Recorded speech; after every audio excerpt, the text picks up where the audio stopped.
दक्षिण पूर्वी दिल्ली के अमर कॉलोनी में लाजपत नगर के फेज नंबर 4 में रहने वाले ए.के. दत्ता दिल्ली जल बोर्ड में काम करते थे और उनके घर की तीसरी मंजिल पर सुनील तमांग अनीता के साथ पिछले 1 साल से किराए पर रहता था। 9 सितंबर की रात को सुनील की महिला रिश्तेदार अनीता ग्रेटर नोएडा में रहने वाली अपनी एक दोस्त से मिलने चली गई और फिर 10 सितंबर की दोपहर करीब 2 बजे जब वो वापस लौटी तो अनीता ने देखा कमरे का दरवाजा खुला हुआ है और कमरे में बिस्तर पर सुनील खून से लथपथ पड़ा था। सुनील को इस हालत में देखकर अनीता के मुंह से चीख निकल गई। अनीता ने इस घटना की सूचना मकान मालिक ए.के. दत्ता को दी। दत्ता साहब अपने परिवार के दूसरे लोगों के साथ भागते हुए ऊपर वाले कमरे में पहुंचे और उन्होंने देखा कि वहां खून से लथपथ सुनील की लाश पड़ी है। ए.के. दत्ता ने तुरंत अमर कॉलोनी थाने की पुलिस को फोन करके अपने किराएदार सुनील तमांग के कत्ल होने की सूचना दी। हालांकि अमर कॉलोनी थाने के एसएचओ अनंत कुमार गुंजन उसी समय साकेत कोर्ट से वापस लौटे थे, लेकिन जैसे ही ड्यूटी अफसर ने उन्हें बताया कि इलाके में ए.के. दत्ता के घर के अंदर एक कत्ल हो गया है, तो इंस्पेक्टर अनंत कुमार उसी समय अपने स्टाफ को साथ लेकर घटनास्थल के लिए निकल गए। इंस्पेक्टर गुंजन ने घड़ी चौकी के इंचार्ज अभिषेक कुमार मिश्रा को भी फोन पर इस हत्या की जानकारी दी और घटनास्थल पर पहुंचने के लिए कहा, क्योंकि वो इलाका घड़ी चौकी के अंतर्गत ही आता था। घटनास्थल पर पहुंचने के बाद इंस्पेक्टर अनंत गुंजन ने देखा कि मृतक सुनील तमांग का गला बड़ी ही बेदर्दी के साथ रेता गया था, लेकिन कमरे के अंदर किसी तरह की लूटपाट या मृतक के साथ संघर्ष के कोई निशान नहीं मिले थे और जिससे ये तो साफ हो गया था कि कातिल का इरादा सिर्फ सुनील को मौत के घाट उतारने का था। क्योंकि ये मामला हत्या का था, इसलिए इंस्पेक्टर अनंत ने अपने इलाके के एसपी गोविंद शर्मा और दक्षिण पूर्वी जिले के डीएसपी चिन्मय बिस्वाल को भी वारदात की सूचना दे दी। सूचना मिलने के बाद दोनों आला अधिकारी भी फॉरेंसिक टीम के साथ तुरंत मौके पर पहुंच गए। घटनास्थल से फिंगरप्रिंट उठाने के साथ ही घटनास्थल की तस्वीरें लेने के बाद पुलिस ने सुनील के शव का पंचनामा करके उसके शव को पोस्टमार्टम के लिए सफदरजंग हॉस्पिटल की मोर्चरी में भिजवा दिया। इसके बाद अनीता से पूछताछ करने के लिए इंस्पेक्टर अनंत अनीता को अपने साथ लेकर अमर कॉलोनी थाने में आ गए। पूछताछ के दौरान अनीता ने पुलिस को बताया कि सुनील मूल रूप से नेपाल के काठमांडू का रहने वाला है और वो पिछले 15 सालों से दिल्ली में ही रहता था। सुनील तमांग साकेत नगर के एक स्टाइलिश रेस्टोरेंट में चाइनीज कुक का काम करता था। अनीता ने यह भी बताया कि 1 साल से सुनील और अनीता ए.के. दत्ता साहब के मकान में किराए पर रह रहे थे। अनीता जब सुनील के बारे में बता चुकी तो इंस्पेक्टर अनंत गुंजन ने उससे सवाल किया कि आपका सुनील के साथ क्या रिश्ता था। अनीता पहले तो कुछ देर तक चुप बैठी रही, लेकिन फिर एक लंबी सांस छोड़ते हुए उसने कहा कि सर, हम दोनों लिव इन रिलेशन में रहते थे। इंस्पेक्टर गुंजन ने अनीता से कहा कि अब तुम अपने बारे में सब कुछ बताओ, तुम कौन हो और सुनील से तुम्हारी जान पहचान कैसे हुई। अनीता ने बताया कि वो पश्चिम बंगाल के दार्जिलिंग की रहने वाली है। अनीता ने बताया कि उसकी शादी करीब 5 साल पहले दिल्ली के साकेत में रहने वाले दीपक नाम के एक युवक से हुई थी। शादी के बाद दीपक से उसे एक बेटी भी हुई, लेकिन जब बेटी 8 महीने की हो गई तो अचानक दीपक और अनीता के बीच छोटी छोटी बातों को लेकर तकरार होने लगी। अनीता ने बताया कि दीपक घर के लिए उसे खर्चा नहीं देता था और वो जो भी कमाता था उसे वो शराब पीने में उड़ा देता था, इसलिए घर में बहुत आर्थिक तंगी रहने लगी थी। और जब अनीता दीपक से खर्चे के बारे में कहती थी तो वो उसे मारता पीटता था। और जब काफी समय तक ये सब चलता रहा तो अनीता एक दिन दीपक को छोड़कर अपने मायके चली गई और उसने अपनी छोटी सी बेटी को भी पति के पास ही छोड़ दिया। फिर दीपक कुछ दिन बाद जब अनीता को मनाने के लिए दार्जिलिंग उसके घर गया तो अनीता और उसके परिवार वालों ने दीपक से कह दिया था कि अब अनीता उसके साथ नहीं रह सकती।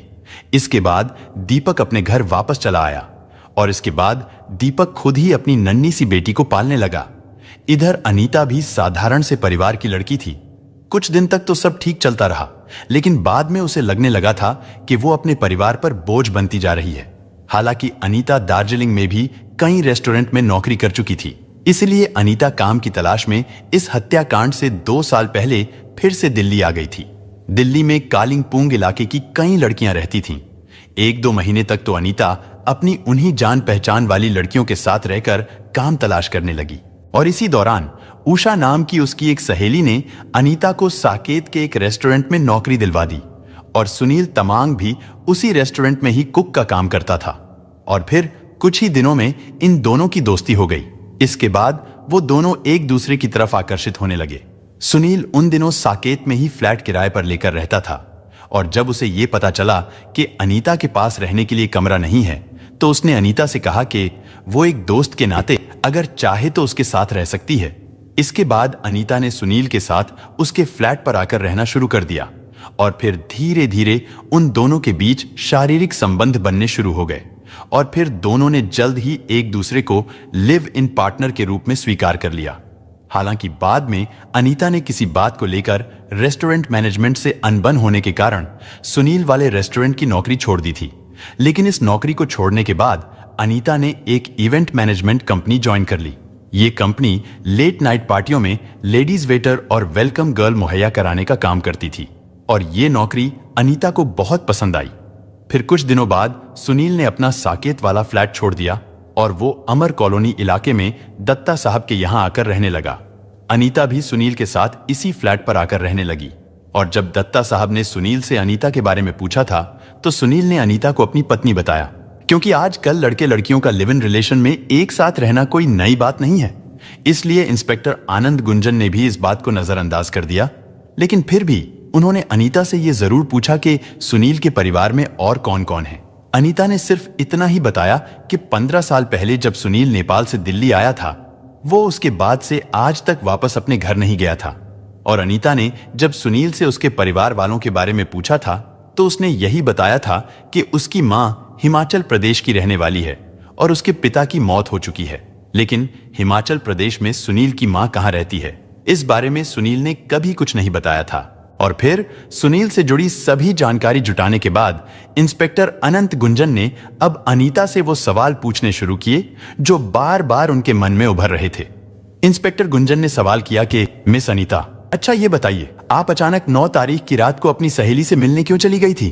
अनीता ने जवाब दिया कि सर, मैं आपको पहले ही बता चुकी हूं कि बुरे समय में कई सहेलियों ने मेरी मदद की थी और मेरी एक सहेली मीरा ग्रेटर नोएडा के अल्फा सेक्टर में रहती है और वो एक प्राइवेट कंपनी में नौकरी करती है। उसकी तबीयत 2-3 दिन से खराब चल रही थी, लेकिन जब कल शाम को उसकी तबीयत ज्यादा खराब हो गई थी तो उसने मुझे देखभाल करने के लिए बुलाया था और मैं इनकार नहीं कर पाई। फिर मैं करीब रात के 10 बजे मेट्रो पकड़कर उसके पास चली गई। लेकिन जब मैं घर से निकली थी तो उस समय सुनील बिल्कुल ठीक ठाक था और जाने से पहले मैं उसके लिए खाना बनाकर गई थी। जाने से पहले मैंने उसे यह भी बताया था कि मैं आज दोपहर तक वापस आऊंगी। फिर जब मैं यहां वापस पहुंची तो देखा कि सुनील की किसी ने बड़ी ही बेदर्दी से हत्या कर दी है। इसके बाद इंस्पेक्टर अनंत कुमार ने अगला सवाल किया कि अनीता जी, आप अपनी दोस्त का नाम, पता और फोन नंबर दीजिए, हमें उससे कुछ जरूरी पूछताछ करनी है।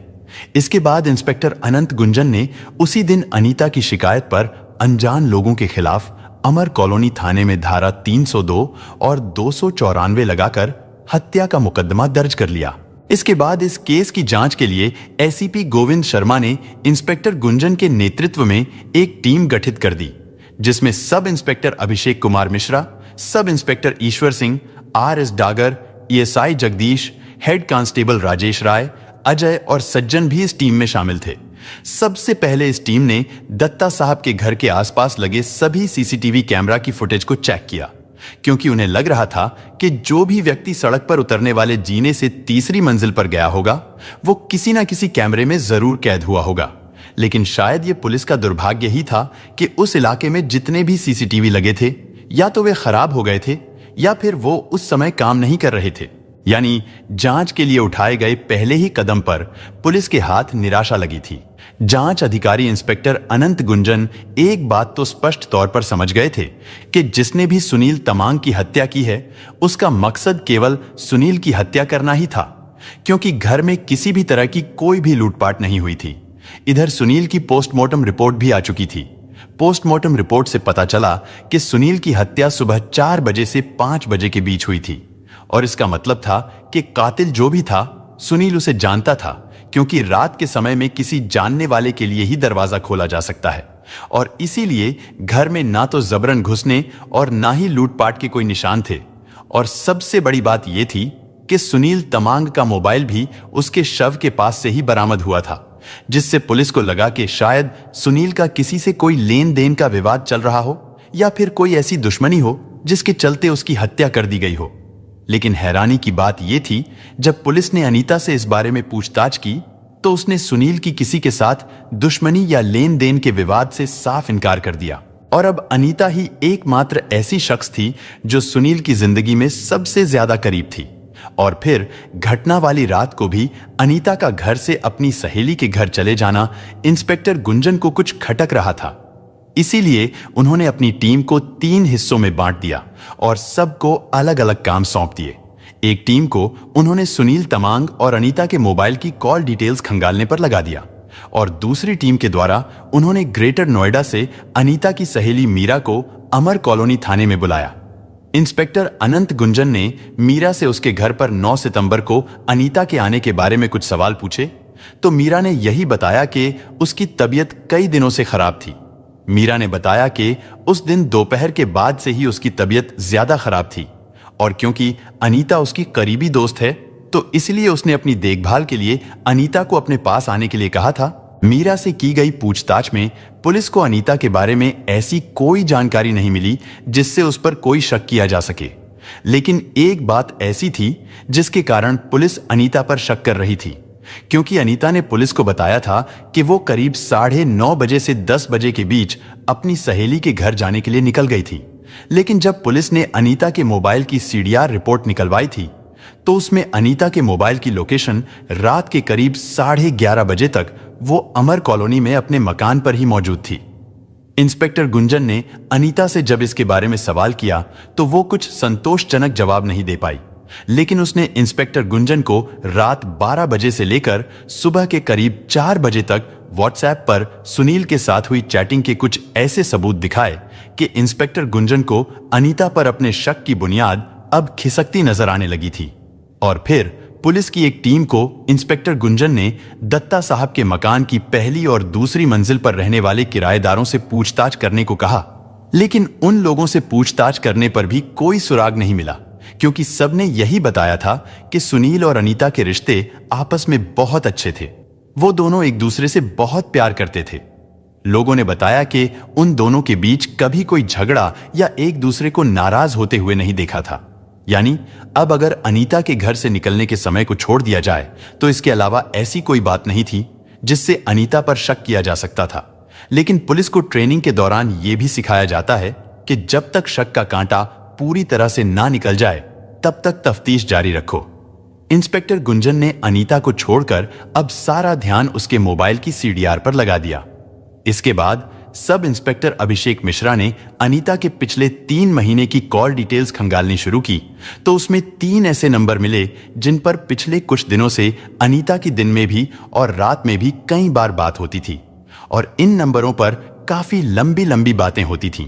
और जब अनीता से इन नंबरों के बारे में पूछा गया तो उसने बताया कि इसमें एक नंबर तो उसके भाई विजय छेत्री, दूसरा नंबर उसके जीजा राजेंद्र छेत्री और तीसरा उसकी बहन विनीता का है। अनीता ने बताया कि उसकी बहन और पिता इन दिनों बहुत बीमार है और दार्जिलिंग जाकर तो वो उनसे मिल नहीं सकती, इसलिए वो दिन में कई बार उनसे फोन पर बातचीत करके अपने परिवार का हाल पूछती रहती है। अनीता ने बताया जिस रात वो अपनी सहेली मीरा के घर गई थी उस दिन शाम को और रात में भी उसने अपने भाई, जीजा और बहन से फोन पर बात की थी। पूछताछ करने पर अनीता ने यह भी बताया कि उसका भाई और जीजा नेपाल के कालिंगपुंग में ही है।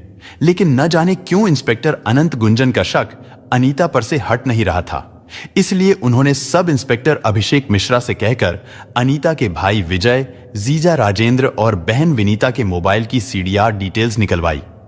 CDR रिपोर्ट आने के बाद जब पुलिस टीम ने उस रिपोर्ट की जांच की तो सबकी आंखें खुली रह गईं, क्योंकि राजेंद्र और विजय छेत्री के मोबाइल की लोकेशन वारदात वाली रात को दिल्ली में ही थी। इसके अलावा देर रात तक अपनी बहन विनीता से अनीता की भी फोन पर कई बार बात हुई थी। और सबसे अजीब बात यह थी कि विनीता की जितनी बार भी अनीता से बात हुई उतनी ही बार विनीता ने कभी अपने भाई विजय तो कभी अपने पति राजेंद्र को फोन किया था। और खास बात यह थी कि रात 10 बजे से लेकर सुबह 5 बजे तक उन दोनों के मोबाइल फोन की लोकेशन सुनील तमांग के घर पर ही थी। अनीता के साथ इन तीनों लोगों की मोबाइल कॉल डिटेल्स सामने आने के बाद इंस्पेक्टर अनंत गुंजन की इस मामले में दिलचस्पी और भी ज्यादा बढ़ गई थी और इस तरह से सबूत तो पुलिस के हाथ लग चुका था, लेकिन अब कड़ियों को जोड़ना बाकी था।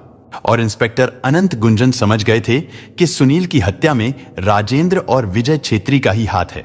लेकिन फिर भी इंस्पेक्टर गुंजन ने अनीता को यह शक नहीं होने दिया कि उन्हें राजेंद्र और विजय की हकीकत के बारे में पता चल चुका है और उन्होंने बातों ही बातों में अनीता से कालिंगपुंग में स्थित उन दोनों के घर का एड्रेस भी ले लिया। इसके बाद सब इंस्पेक्टर अभिषेक मिश्रा के नेतृत्व में पुलिस की एक टीम तुरंत दार्जिलिंग रवाना कर दी गई और फिर 13 सितंबर की शाम को सब इंस्पेक्टर अभिषेक मिश्रा ने अनीता के भाई विजय छेत्री और राजेंद्र छेत्री को अरेस्ट कर लिया। फिर 15 सितंबर की सुबह पुलिस टीम उन्हें लेकर दिल्ली पहुंच गई और जब उन दोनों से दिल्ली लाकर कड़ाई से पूछताछ की गई तो उन दोनों ने अपना जुर्म स्वीकार कर लिया। उन्होंने बताया कि उन्होंने ही सुनील की हत्या की थी। इसके बाद पुलिस ने उन्हें अदालत में पेश कर 3 दिन का पुलिस रिमांड ले लिया और फिर उनसे पूछताछ की जाने लगी। पूछताछ में उन दोनों ने जो खुलासा किया उसके आधार पर पुलिस ने अनीता छेत्री को भी अरेस्ट कर लिया। फिर जब उन तीनों से आमने सामने बैठाकर पूछताछ की गई तो उन्होंने सुनील तमांग की हत्या की जो कहानी सुनाई, उसे सुनकर पुलिस वाले भी हैरान रह गए। लेकिन अब सवाल यह है कि उन तीनों ने सुनील की हत्या क्यों की थी। ये जानने के लिए हमारे साथ आखिर तक बने रहें। वीडियो में आगे बढ़ने से पहले हमारे चैनल को सब्सक्राइब और वीडियो लाइक करना बिल्कुल ना भूलें और समाज में हो रही ऐसी दिल दहला देने वाली घटनाओं से रूबरू होते रहें ताकि आप भी सावधान रह सकें। आइए अब आपको बताते हैं इस घटना के बारे में। दरअसल दार्जिलिंग में रहने वाले मध्यम वर्गीय परिवार में अनीता का जन्म हुआ था। उसके माता पिता के 5 बच्चे थे और अनीता से 2 बड़ी बहनें और एक भाई है, यानी अनीता चौथे नंबर पर है और एक भाई उससे छोटा है। दोनों बड़ी बहन और भाई की शादी हो चुकी है जबकि छोटा भाई अभी कुंवारा है। उसके माता पिता इतने सक्षम नहीं थे कि वो अपनी किसी भी औलाद को ज्यादा पढ़ा सकते, इसलिए जवानी की दहलीज पर कदम रखते ही उन सभी बहन भाई ने अपना घर चलाने के लिए मेहनत मजदूरी का कोई काम तलाश कर लिया। और फिर 2014 में अनीता के माता पिता ने दिल्ली में रहने वाले दीपक से अनीता की शादी कर दी। दीपक मूल रूप से नेपाल का ही रहने वाला था। जिस समय अनीता की दीपक से शादी हुई थी उस समय वो ठीक ठाक कमाता था, लेकिन उनकी शादी को 1-1.5 साल ही गुजरा था कि अचानक दीपक की नौकरी चली गई। इसके बाद वो काम की तलाश में इधर उधर भटकने लगा। हालांकि उसे 1-2 जगह चौकीदारी का काम भी मिला, लेकिन इससे उसके परिवार का भरण पोषण नहीं हो पाता था और यही कारण था कि एक बेटी होने के बाद उसके परिवार की आर्थिक स्थिति और भी खराब हो गई, जिसके चलते उन दोनों में झगड़े होने लगे। अनीता घर के खर्चों के लिए परेशान रहने लगी थी और जब वो दीपक से घर के राशन के लिए पैसे मांगती थी तो दीपक लड़ना झगड़ना शुरू कर देता था। और फिर दीपक की दोस्ती साकेत में रहने वाले कुछ ऐसे लड़कों से हो गई थी जिनकी संगत में रहकर वो आए दिन शराब पीने लगा और इस बात पर अनीता की उससे अक्सर लड़ाई होती थी। और जब ये झगड़ा हद से ज्यादा बढ़ने लगा तो एक दिन अनीता अपनी बेटी को दीपक के पास ही छोड़कर अपने मायके दार्जिलिंग चली गई। और जब अनीता ने अपने परिवार वालों को सारी बात बताई तो उन्होंने ये फैसला किया कि दीपक में परिवार को पालने की हिम्मत नहीं है, इसलिए अब अनीता उसके पास वापस नहीं जाएगी। इसके बाद अनीता करीब 1.5 साल तक अपने माता पिता के पास ही रही, लेकिन उसके माता पिता की हैसियत उतनी नहीं थी कि वो अनीता को घर बैठाकर खिलाते रहते और अनीता भी अपने परिवार की आर्थिक स्थिति को अच्छी तरह समझती थी। इसलिए अपने परिवार का सहारा बनने के लिए उसने कुछ दिन तो आसपास के होटल और ढाबों पर काम किया, लेकिन दार्जिलिंग में उसे ऐसी कोई नौकरी नहीं मिली जिससे वो ज्यादा पैसा कमा सके। और यही कारण था कि 1.5 साल बाद अनीता फिर से दिल्ली आ गई। दिल्ली में वो अपनी कई सहेलियों के साथ रहते हुए काम की तलाश करती रही। इसी बीच उसे साकेत के एक रेस्टोरेंट में नाइट शिफ्ट में वेटर का काम मिल गया, जहां उसकी मुलाकात सुनील से हुई। सुनील की शादी नहीं हुई थी और वो अकेला ही रहता था। चूंकि सुनील नेपाल का रहने वाला था और अनीता भी नेपाल की ही थी, इसलिए उन दोनों के बीच जल्दी ही दोस्ती हो गई थी। और सुनील अनीता के पहले पति दीपक से ज्यादा हैंडसम नौजवान लड़का था और उसकी आदतें भी बहुत अच्छी थीं। इसलिए जल्दी ही अनीता का सुनील के साथ लगाव बढ़ गया और दोनों एक दूसरे को पसंद करने लगे। इसके बाद अनीता सुनील के साथ उसके ही फ्लैट पर रहने लगी और उन दोनों के बीच में शारीरिक संबंध भी बनने लगे थे। हालांकि कुछ समय के बाद अनीता ने उस रेस्टोरेंट की नौकरी छोड़ दी थी। इसके बाद अनीता एक इवेंट मैनेजमेंट करने वाली कंपनी में काम करने लगी थी।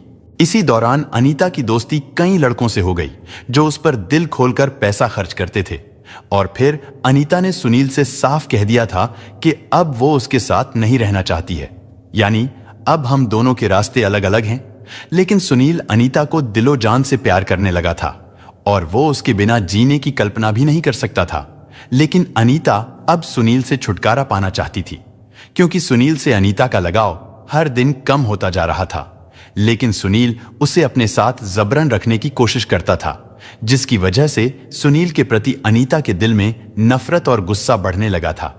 और फिर एक दिन अनीता ने अपने भाई विजय छेत्री को बताया कि वो दिल्ली में अपने एक दोस्त के साथ रहती है, लेकिन अब वो लड़का उसे जबरन अपने साथ रखना चाहता है। अनीता ने अपने भाई से कहा कि किसी तरह से मेरा उससे पीछा छुड़ाओ। इसके बाद विजय ने अपने जीजा राजेंद्र छेत्री से जब इसके बारे में बात की तो उसने इस मामले का उपाय ये बताया कि उस लड़के को हमेशा के लिए खत्म कर देते हैं। इसके बाद विजय और राजेंद्र की अनीता से लगातार बात होने लगी। अनीता उन दोनों को लगातार यही बताती रही कि उसका दोस्त सुनील उसे बहुत परेशान कर रहा है। आखिर विजय और राजेंद्र ने यह तय कर लिया कि वो दोनों दिल्ली जाकर सुनील को जान से मार देंगे। इसलिए उन्होंने अनीता के साथ बातचीत करके एक प्लान बनाया और फिर उसी प्लान के तहत अनीता ने एक दिन बाजार से मीट काटने वाला चॉपर खरीदकर अपने घर में लाकर रख दिया। इसके बाद अनीता ने अपने भाई को दिल्ली आने के लिए पेटीएम के जरिए 5,000 रुपए भी भेज दिए और फिर 7 सितंबर को विजय और राजेंद्र ट्रेन से दिल्ली पहुंच गए। 9 सितंबर की शाम तक वो दोनों पहाड़गंज के एक सस्ते से होटल में कमरा लेकर रहे और उन दोनों ने दिल्ली में इधर उधर घूमकर अपना समय बिताया। इसी बीच एक दिन समय निकालकर अनीता उनसे मिलने पहुंची और उन दोनों को अपनी आगे की प्लानिंग के बारे में बताया। फिर उसी प्लानिंग के अनुसार 9 सितंबर की रात को करीब 10 बजे विजय और राजेंद्र अपने बैग लेकर अमर कॉलोनी में पहुंच गए। फिर उन्होंने फोन करके अनीता को एक जगह पर बुलाया, जिसके बाद अनीता उन दोनों को साथ लेकर अपने फ्लैट पर पहुंची और फिर उसने सुनील से राजेंद्र और विजय का परिचय अपने रिश्तेदारों के रूप में कराया। इधर उसने अपने भाई और जीजा से यह बताया कि सुनील उसका दोस्त है। फिर अनीता ने सुनील से कहा कि आज की रात उसके दोनों रिश्तेदार उनके फ्लैट पर ही रुकेंगे और कल सुबह होते ही वो दोनों चले जाएंगे, क्योंकि अनीता ने उन दोनों को अपने रिश्तेदार बताया था और सुनील अनीता को अपनी पत्नी की तरह ही मानने लगा था। इसलिए सुनील ने उनके वहां रुकने पर कोई एतराज नहीं किया और अनीता को पता था कि विजय और राजेंद्र उनके फ्लैट पर आने वाले हैं। इसीलिए उसने पहले ही रात का खाना थोड़ा ज्यादा बनाया था। फिर उसने चारों के लिए खाना लगाया और सबने एक साथ खाना खाया। इसके बाद अनीता अपनी सहेली मीरा के पास जाने के लिए घर से निकल गई और उस समय रात के करीब 11 बज रहे थे। घर से जाने के बाद अनीता रात को आखिरी मेट्रो पकड़कर ग्रेटर नोएडा पहुंची और वहां पहुंचकर ऑटो के जरिए रात के करीब 1 बजे वो मीरा के फ्लैट पर पहुंच गई।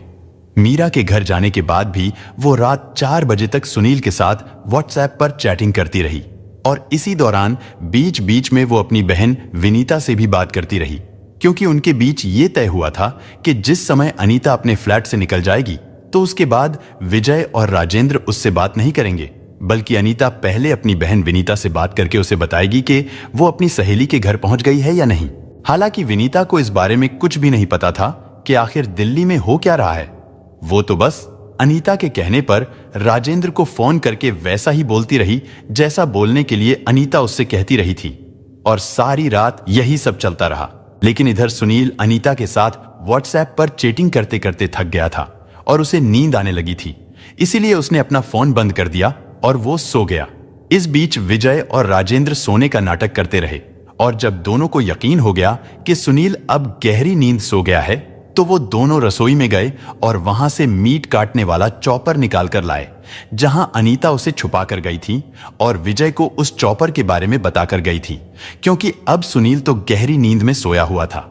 इसलिए विजय और राजेंद्र को उसकी हत्या करने में ज्यादा समय नहीं लगा और ना ही ज्यादा ताकत लगानी पड़ी और फिर उन्होंने चॉपर से सीधा सुनील का गला काट दिया। फिर जब विजय और राजेंद्र को यकीन हो गया कि अब सुनील मर चुका है, तो उन्होंने अपने बैग में से दूसरे कपड़े निकालकर पहने और खून लगे कपड़ों को उन्होंने अपने बैग में रख लिया। फिर उन्होंने खून से सने छोपर को भी सुनील के कपड़ों से साफ किया और उसे भी अपने बैग में रख लिया। और अब विजय और राजेंद्र किसी की नजर में आए बगैर फ्लैट से निकल जाना चाहते थे। और फिर करीब 5 बजे वो दोनों अपना सामान लेकर कमरे का दरवाजा बंद करके जीने से उतरकर जल्दी से सड़क पर आ गए। फिर उन्होंने थोड़ी दूर आगे चलकर आनंद विहार ISVT जाने के लिए एक ऑटो रिक्शा लिया और करीब 6 बजे वो दोनों आनंद विहार पहुंच गए। और इसी बीच रिंग रोड पर विजय ने पेशाब करने के बहाने एक जगह ऑटो को रुकवाया और झाड़ियों के पीछे जाकर उसने अपने बैग में रखा हुआ वो चॉपर फेंक दिया, जिससे उन्होंने सुनील की गला रेत कर हत्या की थी। और इस तरह से अनीता ने अपने प्रेमी सुनील की हत्या कराने के लिए साजिश तो बड़ी अच्छी रची थी, लेकिन उसने कई छोटी छोटी गलतियां कर दी और जिसकी वजह से आखिरकार वो पुलिस के शिकंजे में आ गई, क्योंकि अनीता को इस बात का पता ही नहीं था कि पुलिस मोबाइल की लोकेशन से इंसान की समय अनुसार उपस्थिति का पता लगा लेती है। और क्योंकि अनीता ने अपने शुरुआती बयान में पुलिस को यही बताया था कि वो 10 बजे से 10:30 बजे के बीच में अपनी सहेली के घर पहुंच गई थी, लेकिन जब पुलिस ने उसके मोबाइल की लोकेशन को 11:30 बजे भी सुनील के फ्लैट पर ही पाया, तो अनीता शक के घेरे में आ गई। इसके बाद पुलिस ने अनीता, विजय और राजेंद्र से पूछताछ के बाद खून से सने कपड़े और रिंग रोड पर फेंका गया वो चॉपर भी बरामद कर लिया था, जिससे सुनील का गला रेत कर हत्या कर दी गई थी। हालांकि इस मामले में अनीता की सहेली मीरा और उसकी बहन विनीता को इस हत्या की साजिश के बारे में कोई भनक नहीं थी, इसलिए पुलिस ने उन दोनों को रिहा कर दिया। इसके बाद सुनील की हत्या के तीनों आरोपियों अनीता, विजय और राजेंद्र को न्यायिक हिरासत में जेल भेज दिया गया। दोस्तों, इस घटना को सुनाने का उद्देश्य किसी का दिल दुखाना नहीं है, किसी को परेशान करना नहीं, बल्कि आपको जागरूक करना है, आपको सचेत करना है। दोस्तों, इस पूरी घटना के बारे में आपकी क्या राय है, कमेंट बॉक्स में जरूर बताएं। और अगर हमारी मेहनत पसंद आई हो तो इस वीडियो को लाइक करते हुए शेयर भी करें। अगर आपने अब तक चैनल को सब्सक्राइब नहीं किया है तो हमारे चैनल को सब्सक्राइब कर लीजिए। धन्यवाद।